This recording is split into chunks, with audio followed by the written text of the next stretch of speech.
Yo, what's up guys? Good morning. Meron akong share sa inyo. Yan. Ang aking Ford Ranger Raptor New Generation 2024. Share ko sa inyo kung paano ang entry papunta sa loob ng sasakyan kahit wala kang susi. Actually may susi naman.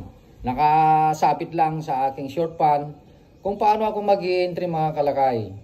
Yan. Alright. Okay, nandito na tayo sa garahe. Nandito yung ating sasakyan.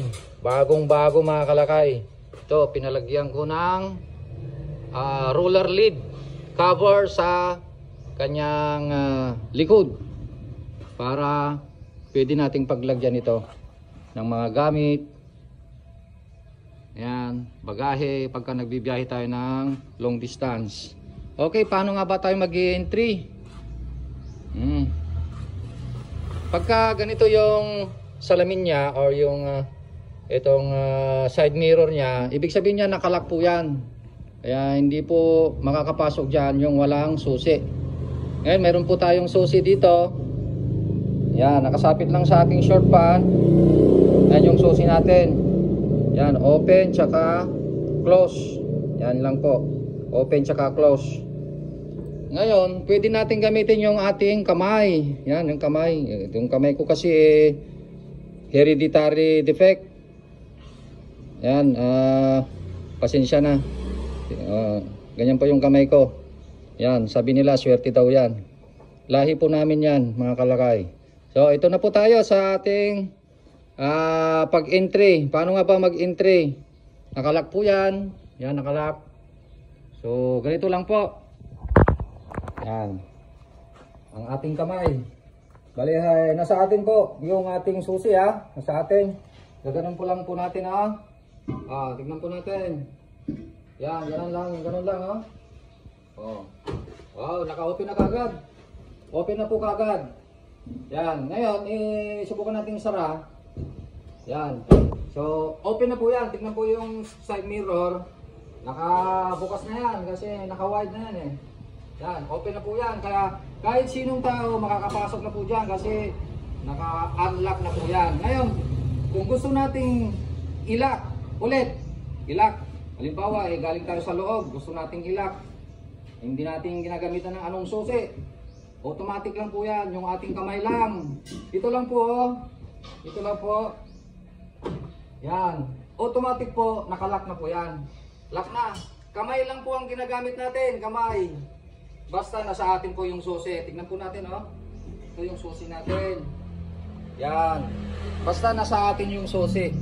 Ngayon, yung ginawa kong sharing tutorial sa inyo kung paano yung entry at exit. Hindi po magagawa yan kung wala kayong susing ganito. Yan. Ngayon, may papakita ko po sa inyo yung ating order ngayon sa Shopee. Tungkol naman sa ating negosyong fried chicken mga kalakay. Kaya, ito.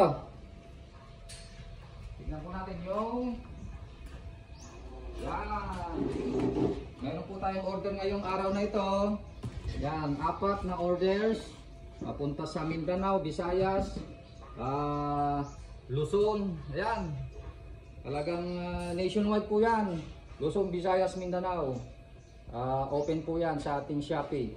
Ngayon, meron po kaming account sa Lazada pero hindi pa po gaanong active dahil inaayos pa mga kalakay. Kaya magkakaroon po tayo ng Calpo merchandise sa Lazada mga kalakay. Inaayos pa namin, inaayos ng aking mga anak dahil sila naman po ang nakakaalam nun. So, abangan po ninyo. Alright? So, nandito na si Kabagat at mayroon po kaming pupuntahan. Pupuntahan namin yung isang pwesto namin at kakamustahin namin yung bago naming taga-tinda. Alright? Let's go!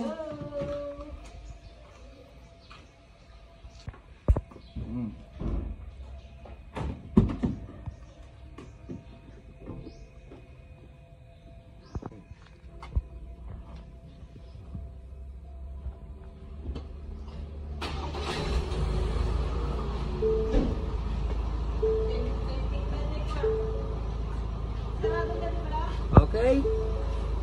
Bye-bye!